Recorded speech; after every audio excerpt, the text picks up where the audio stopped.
अस्सलाम वालेकुम, मैं फ़िज़ान अली हाज़िर हूँ आज एक नई वीडियो के साथ। स्टूडेंट्स, आज की हमारी ये वीडियो है MG211 और इसका लेक्चर हम डिस्कस करने जा रहे हैं। 24 लेक्चर है। इसका टॉपिक है मार्केटिंग मिक्स। मार्केटिंग मिक्स क्या होता है? मार्केटिंग मिक्स को हम 4 P's भी कहते हैं। 4 P's होती हैं प्रोडक्ट, प्लेस, प्राइस और प्रमोशन। प्रोडक्ट क्या होती है? प्रोडक्ट होती है गुड एंड सर्विसेज जो कि कस्टमर की नीड्स और वांट्स को फुलफ़िल कर सकती हैं, कस्टमर की वांट्स को पूरा कर सकती हों। वो चाहे गुड्स हों, चाहे सर्विसेज हों, चाहे कोई आइडिया हो, उसको हम प्रोडक्ट का नाम देंगे।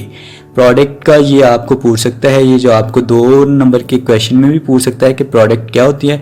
तो आपने इसको ये बता देना है कि जो कस्टमर की वांट्स, उसकी नीड्स को पूरा कर सकती हो, चाहे वो आइडिया हो, चाहे वो सर्विस हो, चाहे वो गुड्स हों, तो वो प्रोडक्ट होगी। प्रोडक्ट इसको इम्प्रूव करना और डेवलप न्यू प्रोडक्ट्स और नई नई प्रोडक्ट्स बनाना ये बहुत ज़्यादा इम्पॉर्टेंट टास्क है मार्केटर्स के लिए। प्रोडक्ट डिफरेंटिएशन क्या है? इसकी आगे इन्होंने छोटी सी हेडिंग दी है, क्रिएशन ऑफ अ प्रोडक्ट और product image differs in from existing product. Customers को अट्रैक्ट करने के लिए कुछ अलग चीज़ बनाना, कोई ऐसा इमेज प्रोडक्ट का क्रिएट करना जिससे अगला कस्टमर है जो अट्रैक्ट हो, इसको हम कहते हैं प्रोडक्ट डिफरेंटिएशन। आगे इसका सेकंड इन्होंने बी पार्ट दिया हुआ है, वो है प्राइसिंग। इसको प्राइस, किसी भी चीज़ की प्राइस हमें उतनी रखनी चाहिए, सूटेबल इसकी प्राइस रखनी चाहिए ताकि हमारे जो प्रोडक्ट हैं वो जल्दी से सेल हो जाएं। अगर हम लोअर प्राइस रखेंगे तो ये हमारी जो सेल्स है वो आपने अमूमन तौर पर देखा होगा कि जो लो प्राइस होती है तो सेल्स ज़्यादा होती हैं, लेकिन अगर हम हाई प्राइसेस रखें तो हमारी जो चीज़ें हैं वो कम सेल होगी, लेकिन जो हमें प्रॉफिट है वो ज़्यादा होगा। तो ये इन्होंने प्राइसिंग का यही बताया कि हमें अप्रोप्रिएट प्राइस सेलेक्ट करनी चाहिए, नॉर्मल प्राइस सेलेक्ट करनी चाहिए।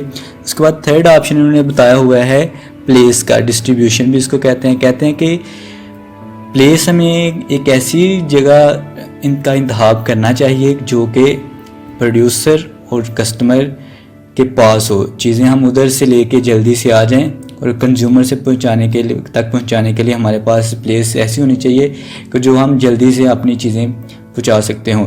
Determine the most effective and efficient way to get product from producer to customer, यानी कि अपने प्रोड्यूसर से चीज़ें पकड़ के कस्टमर तक पहुंचाने के, हमें जल्दी चीज़ें पहुंचाने के लिए एक ऐसी प्लेस का इंतखाब करना चाहिए। उसके बाद इन्होंने बताया हुआ है प्रमोशन। प्रमोशन क्या होती है? प्रमोशन होती है एडवर्टाइजमेंट हो गई हमारी।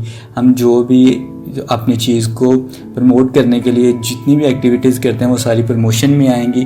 हम किसी के साथ जाके बात करते हैं, मार्केट में जाके कम्युनिकेट करते हैं, उससे अपनी चीज़ के बारे में बताते हैं कि ये हमारी चीज़ की क्वालिटीज़ है, इतना आपको नफ़ा होगा।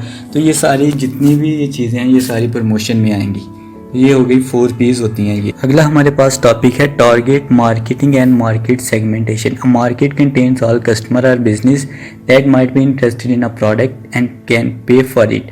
Market contains all customer, market के पास कस्टमर होते हैं या बिजनेस होते हैं जो एक प्रोडक्ट को खरीद सकते हैं, जो एक चीज़ को बना सकते हैं या एक चीज़ को खरीद सकते हैं या उस चीज़ के लिए पे कर सकते हैं। तो ये आपको आ सकता है टिक और फॉल्स में आ सकता है, ट्रू और फॉल्स में आ सकता है, बल्कि ये एक दफ़ा आया भी है। ये आपको फाइनल में आ सकता है कि मार्केट कंटेन्स, ये सारी आपको ये देंगे। उसके बाद ट्रू और फॉल्स आपके सामने आएगा तो आपने ट्रू के ऊपर क्लिक कर देना है। आगे हम identifying market segmentation. Market segmentation क्या होता है कि मार्केट को छोटे छोटे ग्रुप्स में, सब ग्रुप्स में डिवाइड कर देना। कस्टमर की उसको होमोजेनियस के हिसाब से डिवाइड कर देना, जियोग्राफिक, डेमोग्राफिक, बिहेवियर के हिसाब से, करैक्टर के हिसाब से, उसकी एज के हिसाब से, इस तरह इसको डिवाइड कर देना। इस सारे अमल को मार्केट सेगमेंटेशन कहते हैं। इन्होंने बताया कि market segmentation process is the group to group customer with similar character. इसको एक ख़ास किस्म की कैरेक्टरिस्टिक्स जिसकी होंगी कस्टमर्स की, उनको बिहेवियर और नीड्स के हवाले से उनको डिवाइड कर देना। जितनी भी किसी की कस्टमर्स की नीड्स होंगी और उसके बाद उसको इलाकाई तौर पे, उसको डेमोग्राफिक तौर पे, जियोग्राफिक तौर पे, बिहेवियर तौर पे, नीड्स के तौर पे, उसकी कैरेक्टरिस्टिक के हिसाब से उसको डिवाइड कर देना, ये मार्केट सेगमेंटेशन होता है। मार्केट सेगमेंटेशन को 4 फैक्टर्स हैं। 4 factors marketers frequently used to identify market segment है कि 4 फैक्टर्स होते हैं। 4 फैक्टर कौन कौन से हैं? सबसे पहले है जियोग्राफिक क्या होता है कि इसको आप जिस तरह कह लें कि ज़मीनी हिसाब से उसको डिवाइड कर देना है, रीजन के हिसाब से उसको, सिटीज़ के हिसाब से मार्केट को डिवाइड कर देना, कंट्रीज़ के हिसाब से, नेबरहुड के हिसाब से, इस तरह के जितनी भी होती हैं डिवाइड कर देना, ये आएगा जियोग्राफिक में आएगा। उसके बाद है डेमोग्राफिक क्या होती है? इसको एज, मार्केट को डिवाइड कर देना एज के हिसाब से, जेंडर के हिसाब से, इनकम के हिसाब से, रेस के हिसाब से, पेशे के हिसाब से और एथिकल ग्रुप के हिसाब से इसको डिवाइड कर देना। ये सेकंड टाइप है इसकी। आगे है साइकोग्राफिक मार्केट सेगमेंटेशन क्या होती है?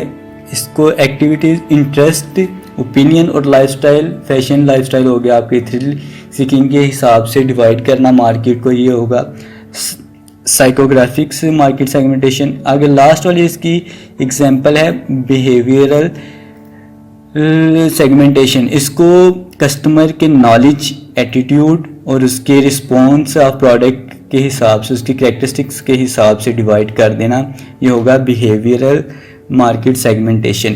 तो ये पेपर में आपको ये जो डेमोग्राफिक है ये भी आ सकता है, ये एमसीक्यूज़ में भी आया हुआ है, डेमोग्राफिक भी आया है, बिहेवियरल भी आया हुआ है। ये जो अभी क्विज़ हुआ है इसमें दोनों में ये 2 क्वेश्चन आए हुए थे, तो ये आपने इनको गौर से देखना है। एक ये वाला आपको आ सकता है, बिहेवियरल आ सकता है आपको एमसीक्यूज़ में, डेमोग्राफिकल आ सकता है और जियोग्राफिकल ये आ जाते हैं। 2 नंबर में भी ये आ सकता है और एमसीक्यूज़ में भी ये आ सकता है।